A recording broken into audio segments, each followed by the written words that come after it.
आपने अलीमा खान को फसाद की जड़ करार दिया, मैं उस कज़िये में नहीं जाता, अगर आप वजाहत करना चाहें तो ठीक है। लेकिन डायलॉग कौन नहीं चाह रहा, ज़रा इसके ऊपर है ना, क्योंकि मैं जब इस्टेब्लिशमेंट से बात करता हूँ और कल मैंने प्रोग्राम में बताया कि इस्टेब्लिशमेंट वाज़े अंदाज से मैं बताती है, मैं टॉप रैंकिंग बंदों की बात कर रहा हूँ कि हमने बराह रास्त बात नहीं करनी।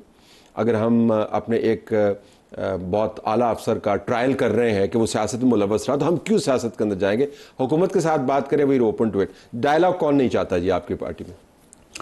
बहुत शुक्रिया तलत साहब। वैसे एक तस्वीर तो मैं कर दूँ इब्तिदा में कि मैं खुद चशमदीद गवाह रहा हूँ हमारे साथ इनके डायलॉग की, ठीक, तो लिहाजा माजी में ये होते आए हैं। और जो बात अभी कोटलखपत जेल से आई है, ये मैंने भी इसका मैं सबसे बड़ा एक एक्सपोनेंट था। मैं भी ये कहता आया था कि मसाइल का हल जो है वो सिर्फ इस्टेब्लिशमेंट के साथ बातचीत में नहीं है, बल्कि जब तक कि हम सियासी क़ुव्वतों के साथ भी मिल बैठ के अपने लिए और इनके लिए मुस्तक़बिल इस खत में सियासी क़ुव्वतों का जिक्र है, इस पॉलिटिकल डायलॉग की बात कर, जी यही बात इन्होंने की है। अभी तक जो ये अप्रोच थी कि ये बात सिर्फ इस्टेब्लिशमेंट से करनी है, एक वक्त आया कि जब मैं ही उसका मुहारिक बना, अगर आपको याद हो, असेंबली में उठा और फिर स्पीकर साहब ने भी कमाल मेहरबानी करते हुए मुद्दी ये मेज़बान बन गए और हुकूमत और हमारे दरमियान डायलॉग शुरू हुए। अभी मुझे बताएं, आप कौन नहीं चाहता?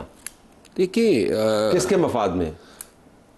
खान साहब को जो बावर कराया जाता है जेल में, वो मखसूस नुक्ते नज़र से उनकी ब्रीफिंग की जाती है ताकि वो ही नतीजा खान साहब डिराइव कर सके जो वो लोग चाहते होते हैं। अभी तक तो खान साहब को यही बताया गया और ख़ान साहब भी किसी हद तक यही ज़हन रखते आए हैं कि इख्तियार जो हैं वो इस्टेब्लिशमेंट के पास हैं और इस्टेब्लिशमेंट से बात होगी। लेकिन इस्टेब्लिशमेंट ने गुज़िश्ता जब हमारे डायलॉग शुरू हुए थे तो ये बात वाज़ेह की थी कि हम हुकूमत को धोखा नहीं दे सकते हैं और हुकूमत के नुमाइंदे उसमें मौजूद होंगे। अगर किसी पे आप मुतरिज़ हैं तो हम उनको रिप्लेस करके आपकी मर्ज़ी के बंदे ला सकते हैं।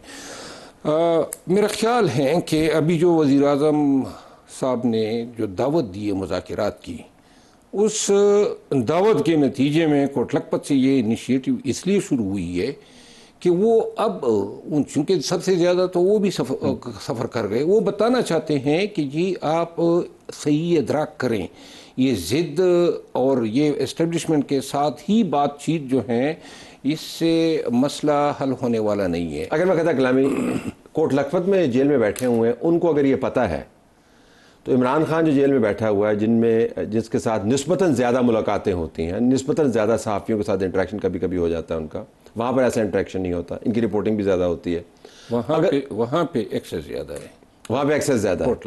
कोटलखपत में एक्सेस ज़्यादा है, वो इंतज़ामिया की एक्सेस ज़्यादा है। अब नहीं, सबकी फैमिलीज़ की एक्सेस हैं। और यहाँ पे मेरा ख्याल है, देखिए वहाँ पे मुख्तलिफ 9 लोग मिलते हैं। चले, अगर उनकी तरफ से बयान आ रहा है और आप भी ये फरमा रहे हैं जो पार्टी के साथ हमेशा रहे, पार्टी की जो मेन क़यादत है, बैरिस्टर गौहर की मैं बात करूँ, वो भी यही बात कर रही है।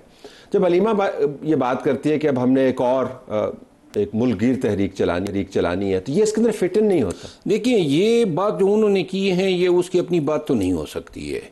लाजिमन खान ने जब ये 2 हफ्ते के लिए मौखर की थी, असल चीज़ ये है कि खान साहब को अभी भी जो क़यादत इन तक रसाई रखती हैं, उन्होंने ये बावर कराया हुआ है कि हम इन कंट्रोल हैं और हम इस काबिल हैं कि हम डिलीवर कर सकते। तो इमरान को ये नहीं पता कि अगर इन कंट्रोल होते तो वो जेल से बाहर होते? जो कि नहीं, देखिए खान साहब इतना तो पता होना चाहिए ना, अगर इन कंट्रोल होते, मतलब आपको अगर मैं कहूँ कि आप इन कंट्रोल हैं, फिर आप मुझे पानी का गिलास भी ना ला के दे सकें, तो फिर मेरे ज़हन में शक तो होगा ना। ये काफ़ी लंबे अरसे से जेल में। मेरा ख्याल है कि वक्तन फ़वक्तन अपनी नाकामियों की जिम्मेदारी भी ये खान पे डालते आए हैं। मिसाल के तौर पे आपको याद होगा 26 नवंबर को जब ये वाक़यात हुए, हम खान की रिहाई से थोड़ी ही दूर थे, रिहाई से थोड़ी दूर, बिल्कुल ये डील हो चुकी थी। और जब ये 26 नवंबर को फायरिंग हुई और जिसके बाद जो है सियासी यानी एहतजाज की सियासत ने मुल्क में फ़र्स्ट टाइम एक नया टर्न लिया, तो उस वक़्त भी बहुत सारी चीज़ें ऐसी थी कि खान साहब के ख्वाहिश के बावजूद हम वो डिलीवर न कर सके। खान साहब की ख्वाहिश थी कि हम संजानी फेराए जाते, ठीक, और ये कन्वे भी किया था। मुख्तसर ये कि मौजूदा वक्त में पार्टी का सबसे बड़ा मसला और अलमिया ये है कि पार्टी कोई दूर रस फैसले नहीं करती है। आज के लिए आज का फैसला, कल के लिए कल का फैसला, परसों के लिए परसों का फैसला, यानी रोज़मर्रा की बुनियादों पे फैसले तब्दील होते हैं। आज किसी का बयान आ गया तो उस बयान के तनाजुर में साबिका सारी पॉलिसी चेंज हो जाती है, नंबर वन। नंबर दो बात यह है कि बड़ी ही ख़यानत होती है खान को ब्रीफ करने में और खान का सही पैगाम वर्कर या पार्टी तक पहुँचे। अलीमा की ताकत क्या है? कि अपेरेंटली आपने कहा है कि फसाद की जड़ है, सियासी फसाद की बात करें, आप कौन सा मैं ये समझता हूँ कि मोहतरमा अलीमा खानम जो हैं उसकी अमली तौर पे पीटीआई के लोगों को पता नहीं है, अमली तौर पे उसकी कोई सियासी ताकत नहीं है। खान ने अलग में कहा था कि उनको पार्टी के मसाइल पे या मसलों पे कतईन इन्वॉल्व न करे। आपने पहली मरतबा बात की थी, बैरिस्टर गौहर ने कल कंफर्म भी किया एक प्रोग्राम के अंदर। तो लिहाजा ये जो अभी पार्टी में है, देखिए पाकिस्तान तहरीक इंसाफ के लोगों ने मोहतरमा अलीमा खानम के हवाले से मैंने जो गुफ्तगू की थी, इस पर तकरीबन 4 माह से मेरी गलम गलोच हो रही है कि क्यों आपने खान की बहन, उनको मैंने ये बताना था कि मेरा जो निकाला जाना है वो मोहतरमा की रही ने मिन्नत है। कसूर क्या है? Number one. नंबर दो, मेरा निकाला जाना वर्कर में मायूसी का बायस बना। नंबर दो ये है कि जो लोग 9 मई के बाद आपकी पार्टी के लिए उठे, नुकसानात उठाए, तकलीफ, उनका आप ये असर कर रहे हैं। जिन लोगों ने रत्ती बराबर तकालीफ नहीं उठाई है वो आज पार्टी में जो है आला कलीदी ओहदों पे फाइज है। मसला ये है कि खान की बहन है, और मसला ये भी है कि वहाँ देखिए आप एक चीज़ और देखें कि पहले ये सियासी क़ियादत या वकला आके जेल के बाहर खान का पैगाम देते थे। तो मोहतरम सलमान अकरम राजा साहब ने ये दाव केला के हाई कोर्ट में अपने तई बयान अल्फी दे दिया कि जी ये अलावा खान की बहनों के कोई और ये बात नहीं करेगा। अब इससे सिग्निफिकेंस बढ़ती है सियासी तौर पे कि जी एंडोर्समेंट है ना उनकी।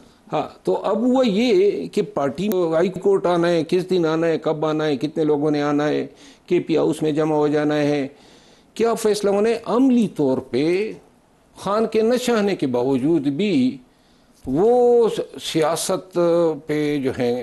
तो खान तो माइनस हो गया ना फिर। आप दूसरी बात, खान को देखिए इतनी कोई ऐसी कोशिश से खान कभी माइनस नहीं हो सकता। फैसला साजी में तो माइनस हो गया ना इस वक्त। अपनी किस्मत के फैसले में जिस चीज़ ने नुकसान किए ना वो ये है कि पार्टी में कोई ऐसा लीडर नहीं है। अली अमीन खान की हुकूमत का क्या असर किया बजट का पास करने पे? किसकी हुकूमत है, किसकी पार्टी है? पॉलिटिकल कमेटी ने, कोर कमेटी ने, काबीना ने, पार्लिमानी कमेटी ने, सब ने कहा बजट पास करता था। क्यों है आखिर, क्यों? यानी अपने बजट को मशरूत क्यों कर रहे हो कि खान इसको पास करेगा तो तब ये पास होगा? इसके बाद इस्लामाबाद हाई कोर्ट के सामने जितनी गालम गलोच हुई, जो क़ियादत को और KP की क़ियादत को जो गालियाँ पड़ी, लोगों को कसदन लाया गया था। अब ये लोग मुतनफ़र नहीं होंगे, आप जेलें काटे, आप पर्चे काटे, आप तकलीफ़ उठाए, ऊपर से ये गालियाँ से जिस तरह मैं सह रहा हूँ। बहरहाल, लेकिन आपके लिए तो ट्रेंड भी अब मैं देख रहा चल रहा है कि जी आपको वापस लाया जाए। हाँ, ये आपने खुद चलवाया? मेरे पास तो अगर चलवाने होते तो मैं उस वक्त चला था जब इनकी ईमा पे मेरे खिलाफ गालियों के ट्रेंड चल रहे थे। और आपकी वापस आने की क्या शर्त है अगर ये आपको वापस लाना? मैंने तो देखिए मैंने उस वक्त भी कहा था कि मैंने तो पार्टी के कास के लिए, देखिए हकीकी आज़ादी के लिए, जमहूरियत की बालादस्ती के लिए, ये मेरा कास था। 9 मई के बाद इसको मैं लेके चला और पूरे मुल्क तक हमने इसको फैलाया। आपकी शर्त क्या होगी? अब शर्त में अर्ज करूँ ना, मैंने क्या मांगा था? कुछ दिया है न मांगा है। और उस वक्त भी मैं ये कहता था और मैं आज अल्फन कहता हूँ कि अगर 8 फरवरी के बाद ये मुझे एहतजाज जिस तरह मैंने जारी रखा हुआ अगर करने देते, खान कब का रिहा हो चुका हुआ था। खान की ये कैद बंद में, और ये बाज़ फैसले ऐसे हुए हैं जिससे एस्टेब्लिशमेंट को फ़ायदा हुआ है। जिस तरह के जब ये जो अभी रिजर्व सीटों पे फैसला आया है तो रिजर्व सीटों पे फैसला क्यों आया है? यानी जवाब किस चीज को बनाया गया कि भाई आपने किसी पार्लियामानी पार्टी को शमूलियत क्यों नहीं की? I am short on time. अब मैं इसका जवाब दूं। देखिए, मेरा सिर्फ इतना ही मुतालबा है कि मैं बहुत ज्यादा हर्ट हो चुका हूं।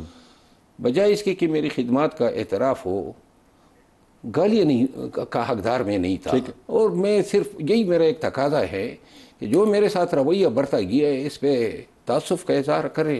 मैं इस बिखरी हुई पार्टी को, इस मुंतशिर ताकत को यकजा करने की सलाहियत भी रखता हूँ और लीड करने की, एहतजाज की एक ऐसी शक्ल में एहतजाज लीड कर सकता हूँ जो मौजूदा हालात में PTI को जो है वो विंडिकेट कर सकती है। अब 2 लफ्जी और 3 लफ्जी जवाब देने, मेरे पास 3 सवाल हैं। अली मीन गंडापुर की हुकूमत जारी है या ठहर रही है? फिल वक्त तो कोई अंदेशा नहीं है उसको। और ये वक्त कब तक है? जब तक जो है या तो पार्टी खुद उस पर वार ना करे और या फिर जो है PTI को बिल्कुल वॉश आउट करना हुआ तो तब तक। PTI का नंबर 1 चैलेंज इस वक्त इश्यूज के हवाले से क्या है? इशू के हवाले से नंबर 1 इशू क्या है? PTI का नंबर 1 इशू जो है इसकी अपनी यूनिटी है। ये तकसीम हो चुकी है, ये बिल्कुल उससे भी बुरी हालत पे पहुंच गई है जब 9 मई हुआ था। आप नाम लेना चाहें या नहीं? अगर किसी शख्सियत का नाम लेना हो जो मसले की बुनियाद है, वो कौन है पार्टी में? देखिए, एक शख्सियत नहीं है, 3 के नाम ले दें। हाँ, देखिए, बेसिकली पार्टी में मेरिट के खिलाफ फैसले, बदनीयती पर मबनी फैसले, अपनों को कपाने के फैसले, इन चीज़ों ने पार्टी का ये असर किया। स्मार्ट आंसर, बहुत शुक्रिया। नाज़रीन, प्रोग्राम हमारा जारी है। जब हम वापस आएंगे तो बात कर रहे होंगे इस्लामाबाद की एक बड़ी खबर की, जो कत्ल का हल होना है।